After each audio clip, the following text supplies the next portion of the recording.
현장 중에 현장이 나가서 전도하는 게 아니고요. 혼자 있는 개인 현장입니다. 이 개인 현장이 사각지대가 되어 있습니다. 여러분 사각지대 아시죠? 차에서 사각지대가 있으면 옆에 차가 있는데도 그 옆에 백미러에 안 보입니다. 깜빡이 놓고 딱 들어갈 때 옆에 와 있죠. 그렇게 해가 사고 납니다. 옆에 있는데도 안 보이는, 못 보는 부분을 사각지대라고 하는데 내가 내 자신을 제일 모를 수가 있어요. 남들은 나에 대해서 잘 아는데 누가 모르냐? 내가 나를 너무 모르는 거예요. 사각지대에 되어 있으니까요. 그러니까 예배를 드립니다. 교회도 옵니다. 근데 응답 없는 무응답, 그리고 무변화, 하나님의 말씀하고 내가 너무 안 맞다고 느끼는 겁니다. 여러분 솔직히 하나님의 말씀이 강단에서 선포되면 그게 여러분과 맞습니까? 만약에 여러분이 맞다면 여러분은 정상적인 신자입니다. 근데 목사님이 말씀하신 그 말씀이 나하고 너무 안 맞는 것 같다. 틀림없이 뭐가 문제가 있습니다. 그게 이제 개인 현장이에요.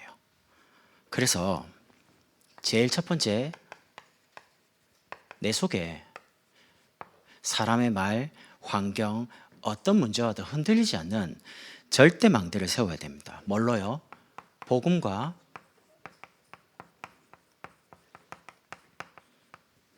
말씀 가지고요. 여러분이 사람의 말을 듣고 실망했다. 여러분이 사람의 말에 영향을 받았기 때문에 그렇습니다. 여러분이 문제 때문에 마음이 낙심된다. 문제면 낙심될 수 있죠. 뭐 저라고 목사라고 낙심 안 되겠습니까? 그런 거 아니거든요. 근데 여러분이 문제 오는데 그 문제 속에 빠져가지고 계속 허우적거린다. 그럼 이제 이게 안 세워진 거예요. 사람은 누구나 문제 오고 사건 생기면 갈등 오고 이래 합니다. 근데 그거 말고요. 흔들리지 않는 망대를 세우라니까요. 복음으로. 어떻게 말입니까? 여러분과 제가 흔들릴 수 없는 영원한 언약을 하나님이 저와 여러분 주셨습니다. 그게 뭡니까? 갈보리산 십자가에서 우리 인생의 모든 문제를 주님께서 해결하셨다는 겁니다. 여러분의 과거만 해결한 게 아니고요. 오늘의 여러분이 당하고 있는 문제, 미래에 당할 모든 문제까지 십자가에서 끝냈다는 겁니다. 만약에 이걸 안 믿으면 오늘 여러분이 당한 문제를 여러분이 해결해야 돼요. 사람은 찾아가고 방법 찾아야 되고. 근데 우리는 방법을 알아요. 이 문제를 해결할 하나님께 가져가면 돼요. 문제를. 그게 이제 내 속에 복음과 말씀을 자꾸 이렇게 뿌리내도록 세워가는 겁니다. 그것만 주신 게 아닙니다. 우리에게 주신 구원이 영원한 구원입니다. 십자가에서 모든 문제 해결하시고 부활하신 그리스도께서 저와 여러분에게 주신 구원은 영원한 거래요. 살다가 죄 지으면 지옥 가고 다시 이렇게 회개하면 천국 가고 천국 갔다 지옥 갔다 왔다 갔다 하는 게 아니고요. 여러분이 받은 구원이 영원한 겁니다. 부활하신 주님께서 감람산에서 하나님 나라의 일을 증가하도록 제자들을 부르셔가지고 미션을 다 주셨어요. 여러분에게 주신 이 영원한 언약과 이 영원한 구원의 축복을 이제는 여러분의 가정, 여러분의 지역, 여러분 자녀, 여러분 남편에게 전하라는 겁니다. 그래서 우리 힘 가지고는 안 되니까 우리 속에 무너지지 않는 영원한 망대가 세워져야 하는데 그 길이 말씀 충만입니다. 마가다락방에 모인 그 제자들이 받았던 게 말씀 충만입니다. 성령 충만. 예루살렘을 떠나지 마라. 내가 가면 보혜사 성령을 보내줄 거다. 그 말을 붙잡고요. 약속을 기다린 겁니다. 그 사람들이. 그럼 저와 여러분은 지금은 뭘 기다리냐? 이번 주에 구부러지지 않으면 부러진다는 거예요. 이 말씀이 내게 이루어지도록 붙잡고 기다리는 겁니다. 그걸 보고 성령 충만이라고 합니다. 이 내 안에 영원한 복음과 말씀의 망대가 세워지면 두 번째는 하나님이 계획하신 절대 여정을 걸어갑니다. 길을 걸어가는데 이런저런 일이 많죠. 그래서 기도하지 않으면 가다가 자꾸 무너지고 또 일어섰다가 또 가다가 또 주저앉고 이래 되잖아요. 그래서 여러분께서 예배 때마다 예배 기도를 통해서 하나님께 다윗처럼 계속 질문을 하는 겁니다. 여러분이 오늘 수요예배로 오셨잖아요. 그럼 여러분이 당하고 있는 문제가 없습니까? 그럼 그 문제를 가지고 하나님의 뜻이 뭐냐라고 질문하시고 말씀을 들어보시라니까요. 혹시 이렇게 해야 될지 저렇게 해야 될지 뭔가 선택해야 될 게 없으십니까? 그럼 그때 이제 내가 경험한 거나 어떤 사람들의 말 가지고 선택할 게 아니고요. 이렇게 하는 게 좋은지 저렇게 하는 게 좋은지를 하나님께 물어보면 말씀으로 여러분이 정확하게 답을 주십니다. 성령은 여러분과 저에게 아리까리하게 아리송하게 그렇게 응답 안 합니다. 정확하게 말씀 가지고 우리 마음에 확신으로 우리 양심에다가 말씀을 깨닫게 하신다니까요. 그러면 이제 이 듣는 말씀을 붙잡고요. 하나님 신 약속을 붙잡고 이제 쓰는 겁니다. 그걸 보고 사모니라고 합니다. 매일매일. 그거 가지고 여러분의 삶에 시간 정해놓고 영적인 리듬을 타는 겁니다. 기도 중심으로요. 삶 속에 성령 충만 오력을 계속 지속으로. 그럼 이제 시작을 하루에 한 번만 아침에 시작할 때요. 요거를 계속 지속해서 반복하는 거죠. 그럼 제일 좋은 거는 적어놓고 읽는 게 제일 좋아요. 그게 이제 기도문입니다. 여러분이 주일날 예배를 딱 마치고 나가시면 바로 녹취본과 뒤에 기도문이 있습니다. 그럼 왜 만들어 드립니까? 여러분 가실 때 그걸 들고 가셔가지고 삶이 혼자 있는 그 개인 현장에서 그걸 읽으라는 거죠. 여러분이 삶을 바쁘게 살아가다 보면 말씀이 기억이 안 나요. 제목이, 내용이.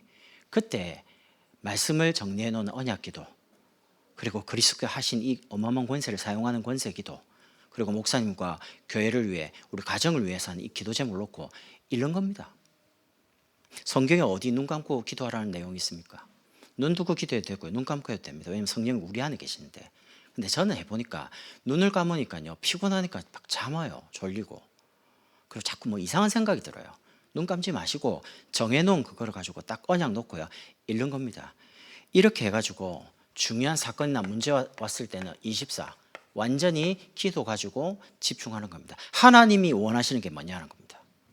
하나님의 절대적인 계획이 우리 가정에, 우리 지역에 이 문제 속에 이루어지도록 이제 24 하는 겁니다. 그러면 세 번째, 여러분이 길을 갈 때마다 표지판이 탁탁 그 시간표에 맞게 보여요. 이제 그게 전도입니다. 한 지역, 한 나라, 한 시대, 살릴 다윗 같은 우리 후대를 키우는 게 그게 절대의 목표입니다.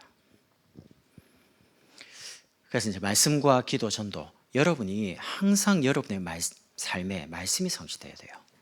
그리고 여러분 붙잡은 그 기도가 응답이 되어야 돼요. 확인돼야 돼요. 작든 크든 간에 하나님 살아계셔서 나와 함께 계신다. 여러분, 여러분이 응답 없다고 해서 하나님이 돌아가신 게 아닙니다.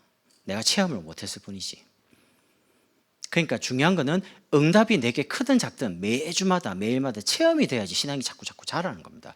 응답 없는 삶이 반복되면요, 영적으로 굉장히 무너집니다. 무기력해집니다.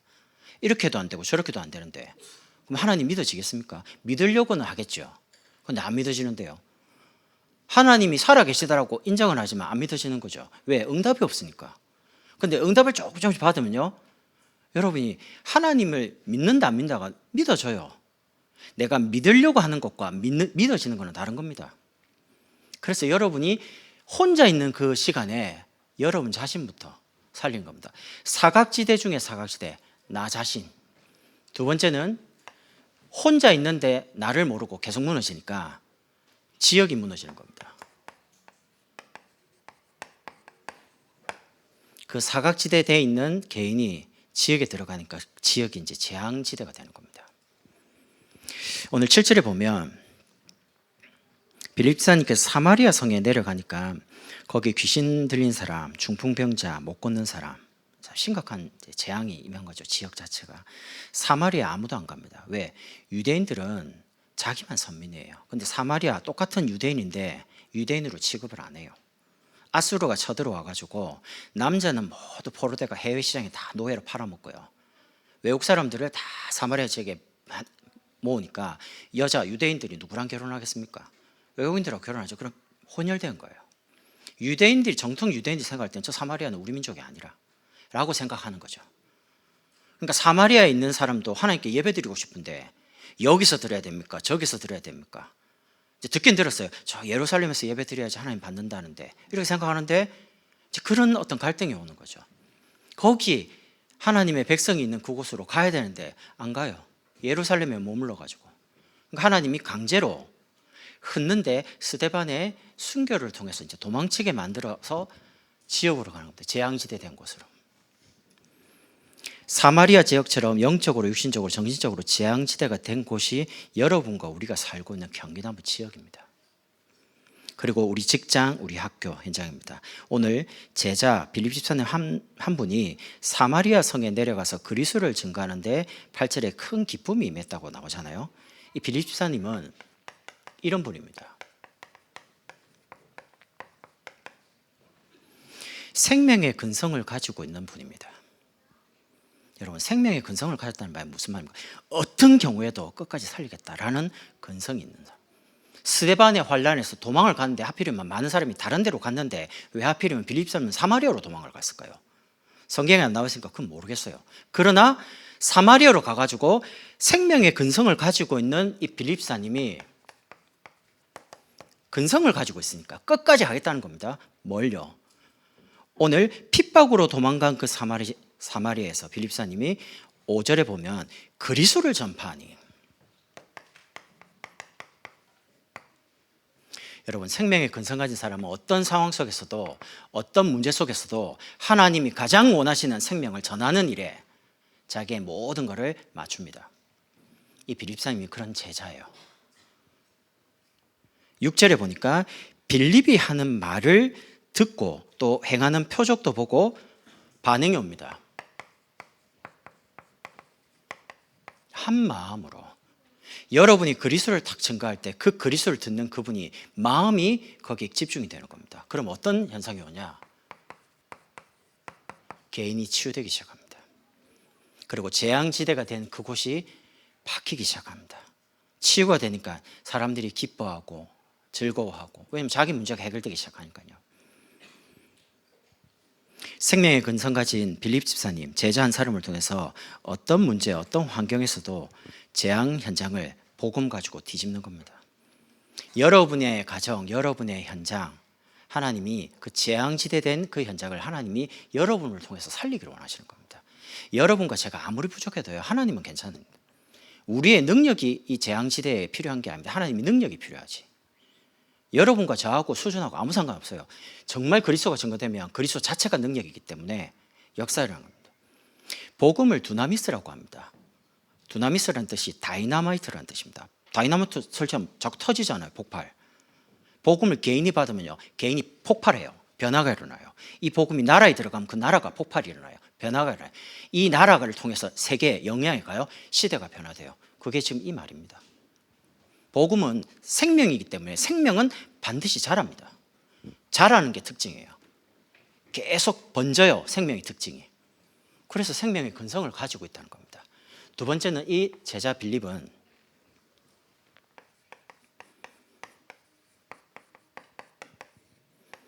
제자의 근성을 가지고 있습니다. 제자의 근성을 가졌단 말은요, 오늘 8장 4절에서 8절 말고요, 이제 20절 이후에 보면 성령께서, 주께서 빌립사님에게 광야로 가라고 합니다. 아무도 없는 사막. 거기서 누구를 만나냐면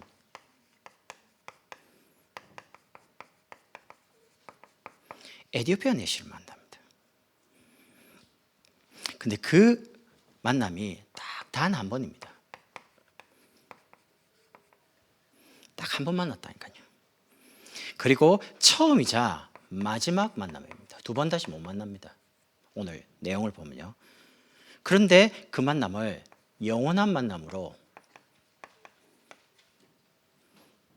만났어요. 그게 무슨 말입니까? 이 에디오피아 내시를 딱 한 번 만나서 처음이자 마지막인데 영원히 복음 운동을 제자로 만들어서 보냈다는 겁니다. 딱 한 번 가지고. 이게 성령의 역사입니다. 하나님이 제자를 태어나게 하시고요, 제자를 하나님의 시간표에 불러서 중요한 복음과 제자를 통해서 딱 제자로 세워놓고 다시 돌아가는 겁니다. 39절에 보면 내시는 기쁘게 길을 가므로 그를 다시 보지 못하니라. 빌립사님을 딱 만나서 예루살렘에 먼 일 때문에 왔어요. 두루마리 성경을 샀는데 이게 무슨 말인지 모르겠는 겁니다. 성령의 인도받는 빌립이 보니까 마차가 있고 굉장히 고위 어떤 사람처럼 보이는데 뭐 두루마리를 이렇게 펴고 있으니까 읽는 것을 깨닫느냐. 그러니까 가르쳐주는 사람이 없으니까 어떻게 깨닫겠습니까? 혹시 가르쳐 줄 수 있냐? 타봐라. 마차 다락방에 우리말로 말해요. 탔어요. 이제 궁금한 거죠. 여기서 말하는 내용이 선지자가 자기 자신에 대해서 말하는 것인지 아니면 다른 사람을 말하는 것인지 이게 무슨 말이냐? 라고 물어봅니다. 그때 빌립 선생님이 그 선지자의 이사야의 글을 이용해서 그리스도를 증거합니다. 왜? 생명의 근성을 가지고 있으니까. 다른 이야기 안 합니다. 딱 생명의 주인 대신 그리스도를 딱 정확하게 딱 전하는데요. 지나가는데 물이 있는 거예요. 그러니까 에디오피아 내셔 내가 세례를 받고 싶다는 거예요. 내가 믿는 증표로, 믿는다는 고백의 증거로. 그래서 이제 들어갔어요. 들어갔다 나오는데 한 번의 만남, 영원한 만남입니다. 올라올 때 성령께서 빌립을 따로 데려가시고요.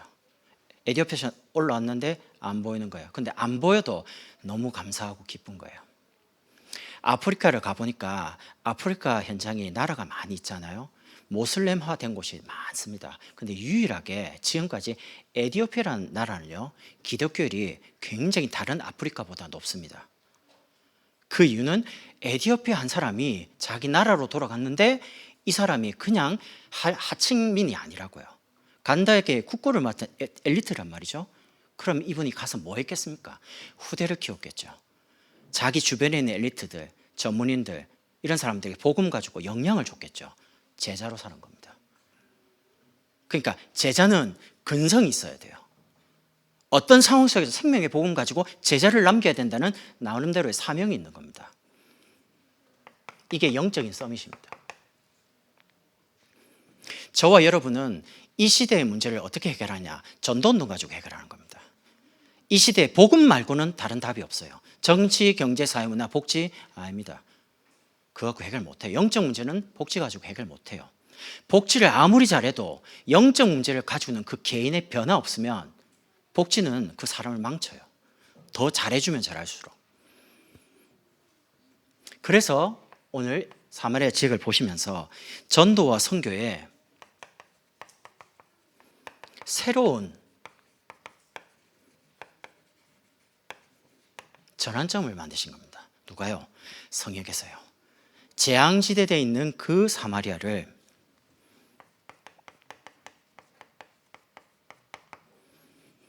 바꾸시는 겁니다. 27절에 보면 간다게의 국고를 맡은 에디오피아 넷이, 그래서 처음부터 선교는요 엘리트적으로 들어왔습니다. 여러분, 처음에 우리나라에 들어온 선교사님들이 고종 황제 쪽으로 들어갔습니다. 바로 일본도 마찬가지고요. 신기하죠. 어떻게 그래 들어갑니까? 왜냐하면 해외에 가지고 있는 의학, 그 다음에 철학, 수학, 많은 어떤 지식을, 왜냐하면 조선시대가 어마어마하게 이제 지식이 뒤뜰을 이렇게 폐쇄 정책을 쓰니까. 그래서 여러분, 진짜 선교는 위에를 살리는 겁니다. 엘리트. 근데 하필이면 첫 선교가 많은 나라가 있는데 왜 하나님이 아프리카에 왜 첫 선교를 열었을까요?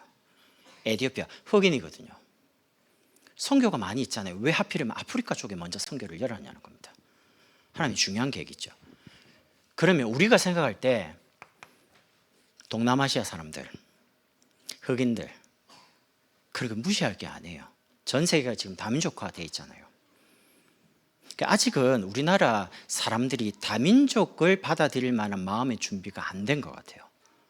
지금 미국 사람이 흑인을 무시하고, 죄송해요, 흑인들이 아시아 사람을 무시하는 것처럼 우리나라 사람이 동남아시아 사람이 굉장히 엘리트 많은데 그냥 피부가 조금 검다라는 이유로 그냥 무시해요. 받아들일 마음의 준비가 아직 안 된 것 같아요. 그런데 시대는 지금 다민족화되어 있거든요. 더 이상 우리나라는 단일민족이 아닙니다. 빨리 237 세계복음화할 수 있는 마음을 넓히지 않으면 어려움 당해서 선교를 해야 돼요. 그래서 굉장히 좀 중요합니다. 세 번째는 교회 현장입니다.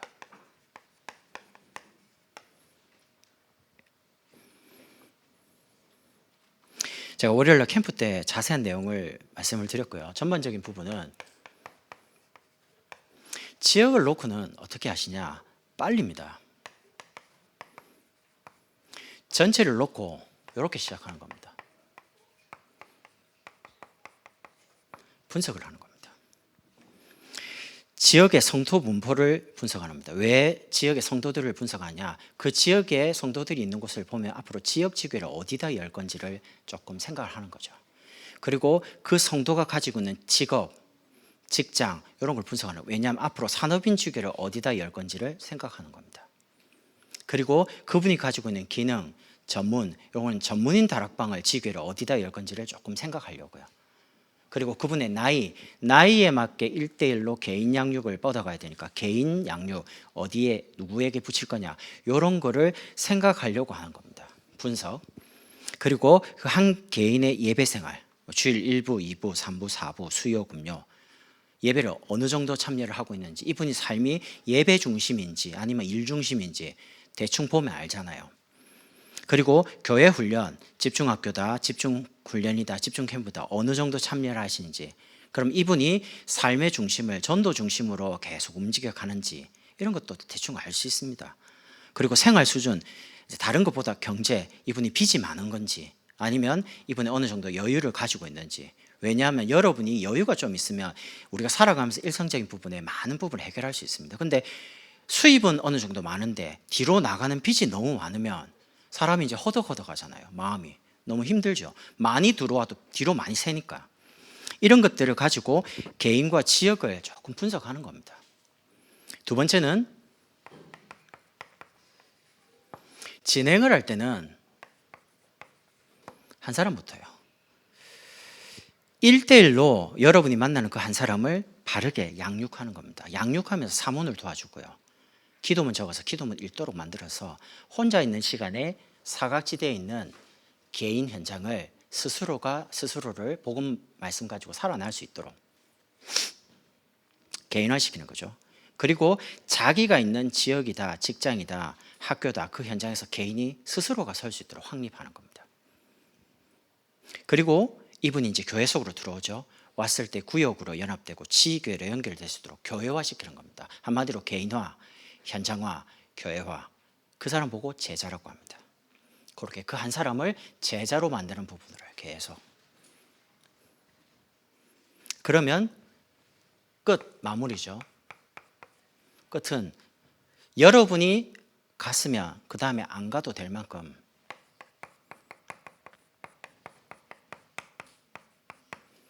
지속할 수 있는 시스템을 세워놓고 나오는 겁니다. 그게 누구냐? 사람입니다. 제자입니다. 그래서 지역마다 시간표 좀 다른데요. 지역에 있는 분들을 같이 연합시켜가지고 계속 개인을 도울 수 있고 우리 후대를 도울 수 있고 또 산업을 도울 수 있고 전문 현장을 도울 수 있는 사람을 계속해서 준비하는 겁니다. 그걸 보고 집중이라고 합니다. 그럼 이제 집중할 때 뭘 쓰냐? 다락방 교재 가지고 쓰면 돼요. 복음 편지, 새생명 새생활, 현장 복음, EBS, 창세기, 사도행전 그 모든 메시지, 핵심 메시지가 현장에서 쓰라고 주신 메시지들입니다. 지금까지. 그리고 자기 현장, 우리가 매월 진행하는 캠프를 통해서요, 결석자도 신방하고 구역도 만들고 지교회 연합도 시키고 또 관계 중심의 대상자가 있으면 같이 방문해서 전도도 하고요. 이렇게 만드는 거죠. 그렇게 해서 현장을 계속 만들어가면서 제자가 세워지죠. 그럼 제자가 세워진 그곳으로 순회를 하는 겁니다. 제자가 있는 곳은 전도운동이 본격적으로 일어나거든요. 최근에 제 주변에 굉장히 어려운 사람들이 굉장히 많이 연결됩니다. 단거리 말고 장거리로요. 근데 제가 사역을 하면서 느끼는 게 하나 있거든요. 언제든지 중요한 전도운동의 응답이 오기 전에 영적으로 굉장히 심각한 사람, 암 환자, 막 중독 환자, 우울증 이런 사람들이 많이 붙어요. 그럼 처음에 그런 사람들 찾아가는 게 쉽지가 않아요. 왜냐하면 이분들 상태가 너무 어렵기 때문에. 근데 제가 사역을 하는 중에 깨달은 게 이 시간표가 지나가면 하나님이 중요한 제자들을 팀으로 계속 보낸다는 걸 체험해 봤거든요. 그래서 제가 장거리지만 가는 겁니다. 왜? 하나님이 이 이후에 줄 응답이 뭔지가 기대가 되니까. 여러분에게 와 있는 그 문제가 문제만 보면 힘들죠. 문제 뒤에 받을 응답을 먼저 생각해 보세요. 해 뜨기 직전이 굉장히 어둡습니다. 따뜻한 봄이 오기 전에 겨울이 굉장히 춥습니다. 그 다음에 이제 봄이 와요. 그런 것처럼 여러분에게 문제가 큽니까? 큰 응답이 딱 준비되어 있어요. 그래서 언제든지 하나님의 축복은 문제와 위기와 갈등이랑 가면을 쓰고 옵니다. 일단 가면이 문제, 위기, 갈등이기 때문에 겉으로 보면요 큰일 나요. 위기니까, 갈등이니까, 문제니까. 근데 이 가면은 이제 가면밖에 아니죠. 지나 보면요 응답으로, 축복으로 바뀌어요. 그래서 여러분께서 우리 지역을 놓고요 진짜 마음을 담. 여러분, 제가 지역을 마음에 담는지 안 담는지를 어떻게 알 수 있는지 아십니까? 사역을 할 때 만남이 다르게 와요. 제가 지역에 마음이 없어요. 사람들에 대해서 관심이 없어요. 그러면 계속 사람이 떠납니다. 제가 맡고 있는 지역에 사람이 떠나가고 사람이 계속 문제 터집니다. 결국 이제 한 명, 두 명 다 사라집니다. 나중에 아무도 없습니다. 왜? 마음을 떴거든요. 내가 마음을 담고 있지 않기 때문에. 제가 제 자녀에 대해서 마음을 안 담고 있어 보세요. 자녀가 문제가 터지고 사건이 터져도 내가 마음이 없기 때문에 아무 관심이 없어요. 이렇든 저렇든. 근데 내가 늘 마음을 담고 있어요. 그럼 문제가 터지면 답답하죠, 자녀가. 그 사람이 또 엎드리는 겁니다. 왜? 마음이 담고 있으니까 24시. 그러니까 이런저런 문제가 터질 때에 제가 다 도울 수 있는 게 아니기 때문에 이분을 통해서 이분을 돕기도 하고 저분을 통해서 돕기도 하고 혼자가 안 되면 팀으로 같이 기도하면서 돕기도 하고 이렇게 이제 가는 겁니다. 그래서 여러분이 살고 계신 지역에 마음을 담으시라니까요. 마음 두면 안 돼요. 두 번째는 우리 후대 계층입니다. 우리 아이들은 아이들의 나이에 맞게 맞춤형으로 도와야 됩니다.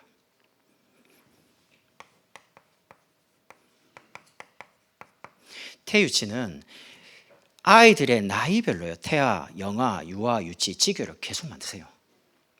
왜냐하면 부장님이 4분 계시니까. 그리고 사실은 아이를 정말 살리려면 엄마들을 치유해야 되거든요. 그래서 엄마 학교를 통해서 엄마를 개인적으로 계속 치유해 주는 겁니다. 그리고 엄마들 혼자서 또 안 돼요.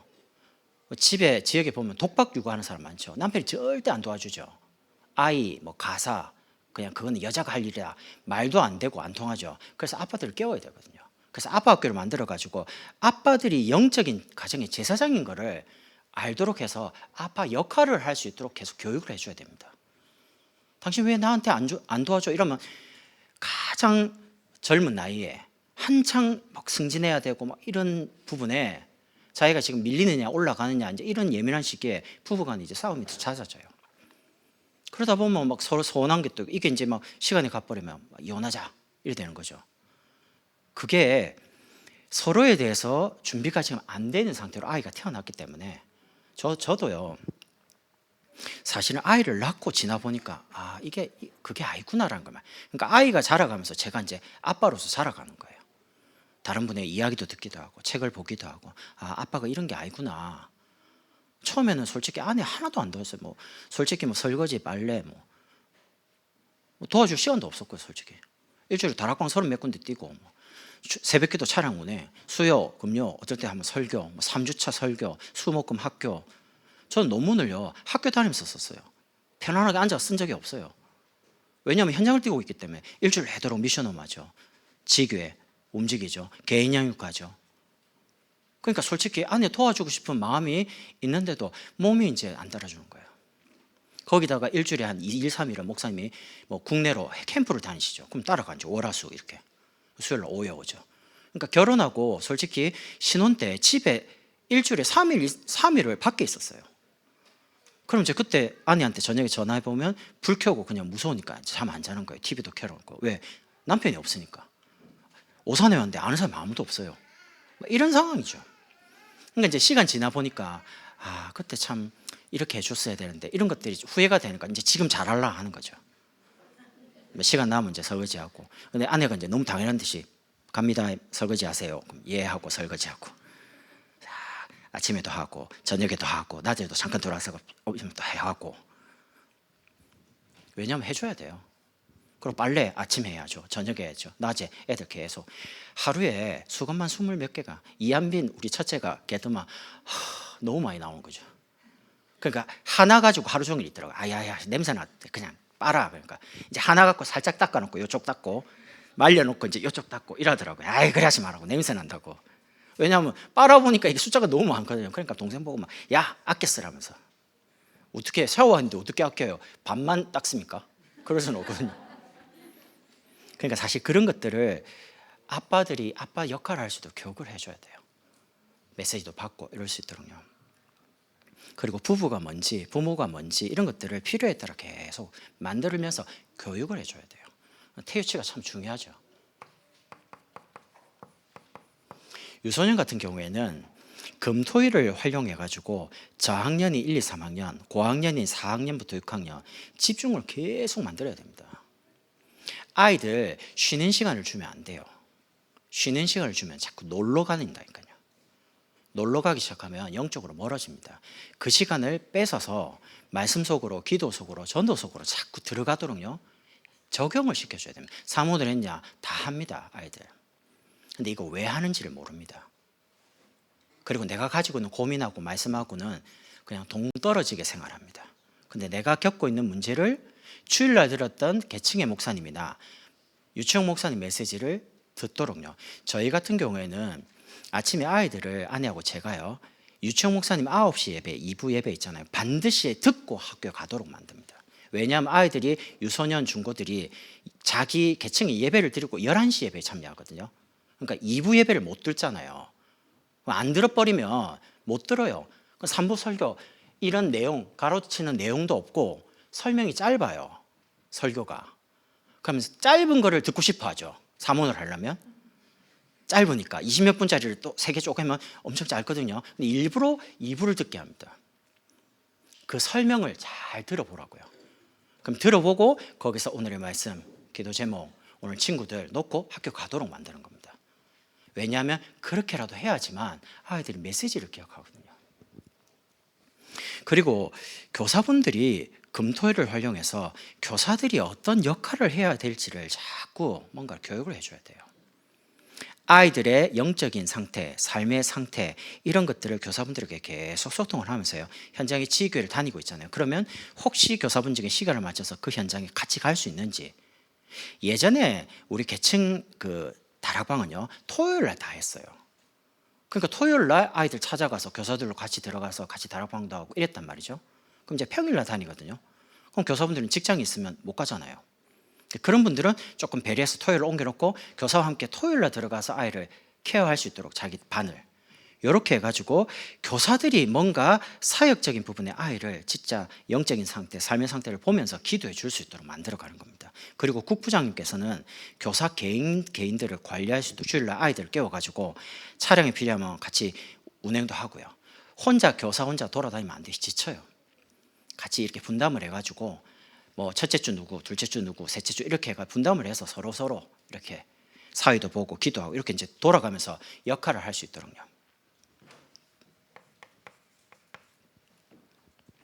중고등국은 결국 1대1입니다. 물론 큰 시스템을 가지고 해야 되지만 1대1 양육 후에 아이들이 가지고 있는 문제와 갈등을 하나님 말씀 가지고 적용을 시켜줘야 됩니다. 그리고 하나님 말씀이 정말 맞구나라는 게 응답이 체험되도록요. 확인시켜 주는 거죠. 그거를 영성 캠프라고 합니다. 그리고 인턴십 캠프, 교회 전문인들 뭐 사업체다, 직장 이런 걸 방문을 하면서요. 아이들의 전문성을 달란트를 자꾸 찾아갈 수 있도록요. 예전에 우리 경찰, 금융, 군부대, 우리 아이들 돌봄 아이들 저 군부대 방문도 하고 이랬잖아요. 뭔가 이렇게 자꾸 보고 느끼도록 하는 겁니다. 그리고 인성 캠프, 뭐 특강 같은 걸 만들어서 아무리 뛰어나고 믿음 좋아도 말 함부로 하고 사람들을 너무 함부로 하면요. 그 사람을 인간성이 이상해 버리면 주변에 사람이 한 명도 없습니다. 좋은 복음 가지고 이 어마어마한 전도에 대한 내용을 가지고 말 함부로 하고 이상해 버리면 사람이 안 본다니까요. 그러니까 인성은 기본적으로 가지고 있어야 돼요. 사람을 배려하고 사람을 이해하고 사람을 뭔가 이렇게 공감할 수 있는 능력. 그래서 그런 부분 부족하면요. 유튜브 요즘 책 많습니다. 들어가서 자꾸 들어보면요. 배울 게 너무 많아요. 그런 부분이. 그런 부분의 특강, 아이들은 어리니까 모르잖아요. 그러니까 자꾸 가르쳐 주는 겁니다. 뭔가 느끼게 해주고요. 그리고 마음이 자꾸 업다운 치니까 그런 걸 일정하게 잔잔하게 만드는 뭔가 정서적인 부분을 안정시키는 다도 뭐 붓글씨. 저도 어릴 때 붓글씨를 학교에서 배우기도 하고 개인적으로 했거든요. 그리고 여러분 혹시 아십니까? 그 글씨체 연습하는 그런 것도 학교에서 하셨죠. 책에 그 글씨체 연습하잖아요. 이렇게. 그런 걸 하면서 자랐다니까요. 근데 요즘 아이들 글씨 쓰면 글씨체 이상합니다. 왜냐하면 다 디지털화 돼 있어갖고 스크린 보고 글씨 쓸 일이 별로 없어요. 글씨를 너무 작게 적어갖고 무슨 글씨인지 모르든지 아니면 이게 좀 이상한 거예요, 글이. 그러니까 그런 부분도 필요해요, 여러 가지가. 그리고 비전 캠프 통해 선교의 눈도 열어주고요. 그리고 문화 캠프, 아이들이 정말 원하는 게 뭐냐는 겁니다. 교회 보니까 축구를 좋아하는 애들도 있고요. 농구 좋아하는, 저희 교회 두 아이는요, 딱 저녁 8시부터 10시 딱 돼가 불 꺼질 때까지 저기 스포츠센터 옆에 보면 농구장이 있습니다. 항상 비가 오나 눈이 오나 항상 거기서. 와, 대단해요, 진짜. 제가 그러면서 하나 느끼는 게, 참 감사하다. 저는 운동하는 게 습관이 잘 안 됐어요. 근데 하루 좀 쉬지, 그러니까 해야 된대. 가서 막 땀 흘리고 와서 샤워하고 이제 자요. 뭔가를 하나를 이제 계속 할 수 있는 뭔가 체력이 있어야지 그것도 공부도 계속 할 거 아닙니까? 그러니까 처음에는 늦게 들어오니까 신경질 나더라고요. 어디 있냐면서 막. 근데 제가 이제 기도하다 보니까 하나님이 아이들에게 건강, 체력을 준비시키는 시간표구나. 그럼 여기서 개입 안 해야지. 그리고 이제 이해가 되니까 그럼 열심히 하고 있더라고요. 마치니까 이제 하다며 하고 있길래, 야, 음료 사줄게. 가. 1+1 시우 가자. 이래가지고 사주기도 하고요. 왜? 운동하니까. 계속 하라고요. 이렇게 해가지고 아이들이 필요한 음악이다. 저도 게임 별로 좋아하지는 않는데요. 이왕 하는 거 1등 하면 좋을 것 같아요. 1등. 나는 지는 거는 또 재미없거든요. 하려면 세계 1위 뭐 이런 거, 오산 1위, 경기도 1위, 막 랭크 100위 안에 한번 그런 밀어줄 마음이 있어요. 저는 그거를 개인적으로요. 그러면 이제 그것만 하냐 그 말이 아니에요. 다른 거 하면서 하라 이거죠. 취미니까. 그리고 진로 코칭, 상담, 교회 안에 전문의들이 많이 있습니다. 이분들을 다 활용해서 아이들을 돕는 부분에 사용하는 겁니다. 그리고 학업 캠프, 아이들이 머리가 나쁜 게 아니고 집중력이 잘 안 돼요. 그거 집중력을 가질 수 있도록 계속 뭔가 도와주는 겁니다. 그리고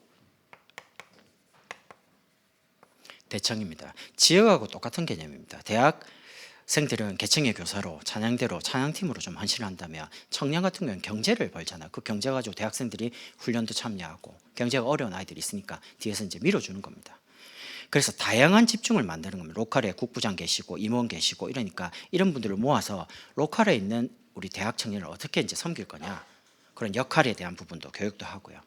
그리고 현장에서 개인 양육을 1:1로 돕는 부분에 어떤 부분으로 도울 건지 이런 걸 물론 교회 EBS 사역자 집중을 합니다. 그러나 대학 청년만 따로 뽑아서 대학생은 대학생, 청년은 청년 이렇게 맞게 개인 양육을 또 따로 소수로 집중을 시키는 거죠. 그리고 교회 안에서 자꾸 이렇게 시시들이 많이 일어나가지고요, 이 장기적으로 결혼도 하고 이래야 됩니다. 커플 학교. 보통 교회에서 사귀다가 사귐이 잘 안 되잖아요. 그럼 한 명이 반드시 떠납니다. 이런 게 좀 많아요. 그럼 이제 사귈 때 그거를 음성적으로 절대 아닌 것처럼 사귀잖아요. 그러니까 누가 봐도 다 썸 타는 줄 알아요. 이상한데 평상시부터 알아요 다. 그럼 이제 그거를 썸 탈 때 그거를 공개적으로 할 수 있도록, 그리고 사귈 때 그냥 사귀잖아요 감정적으로. 그러지 말고 사귈 때 쓸데없는 감정 소비 안 하고 신앙도 성장하고 공부하는 시기니까 학업도 성장시키고 개인 준비를 잘 할 수 있도록 방향을 계속 메시지를 줘야 돼요. 이렇게 사귀라, 이렇게 개인 준비해라. 왜냐하면 너무 중요한 시기니까. 이렇게 해서 만약에 결혼할 준비가 됐다 그럼 결혼 예배학교 만들어서 결혼하기 전에 뭘 준비할지, 어떤 준비를 해야 될지 아무것도 모르고 그냥 결혼부터 하잖아요. 그러니까 그런 것들을 시스템으로 남기는 겁니다. 계속. 마지막으로요, 미래를 살릴 유일한 교회가 황금지대입니다. 그 말은 교회만이 세상을 살릴 수 있는 유일한 곳입니다. 그러면 어떻게 시작하느냐? 교회에서 제자를 계속해서, 지역에서 우리 아이들 속에서 제자를 계속 끊임없이 준비를 해줘야 됩니다. 그러니까 여기를 담당하고 계신 분들이 전체를 보시면서 내가 주로 사역할 게 뭐냐? 이제 주로 사역한다는 건 내가 책임질 거 있는 거죠. 내가 맡고 있는 일에 대해서 책임을 질 줄 알아야 돼요. 그리고 부사역입니다. 협력할 게 있습니다. 그래서 협력한다는 건 소통을 해야 돼요. 내가 하는 게 아무도 몰라. 그러면 안 되죠. 제가 지역을 맡고 있지만 저는 이제 여자분을 주로 사역을 하잖아요. 그럼 여자분만 사역하면 사역이 안 돼요. 남편을 도와줘야 돼요. 그럼 남편은 저만 도우는 게 아니거든. 다른 분 돕는 분들이 계시 소통해야 돼요. 그럼 가정을 도와보면 엄마들의 소원이 우리 아이입니다. 그럼 그 아이를 돕고 있는 계층의 전도사님과 그 내용이 소통이 돼야 돼요. 이게 이제 전체가 소통돼야지만 그 가정이 금방 성장하는 겁니다. 신앙은 한 사람이 물론 키를 가지고 있지만 가정 전체를 돕지 않으면 가정이 금방 안 올라온다니까요. 사역을 해보면 알아요. 절대 저 혼자 잘한다고 되는 게 아니에요. 이 부분에 대해서 내 시간에 한 80% 쓴다면 이 부분에도 신경을 쓰고 같이 대화하고 교제할 때 같이 참여도 해주고 같이 밥도 먹고 이야기를 해야 돼요. 이 부분 한 20% 정도를. 그럼 전체를 놓고 단계적으로 계획을 세우는 겁니다. 그러면 뭐가 지금 뭐 할 거냐 이게 나옵니다. 그래서 여러분이 살고 계시는 이 현장을 진짜 살리는 사각지대에 되어 있는 내 개인과 재앙지대가 되어 있는 지역과 우리 계층 현장을 살리는 저와 여러분이 되면 좋겠습니다. 기도하겠습니다. 하나님 감사합니다. 이번 한 달도 현장을 살리는 제자의 축복을 이루는 한 달이 되도록 축복해 주옵소서. 예수 그리스도 이름으로 기도드립니다.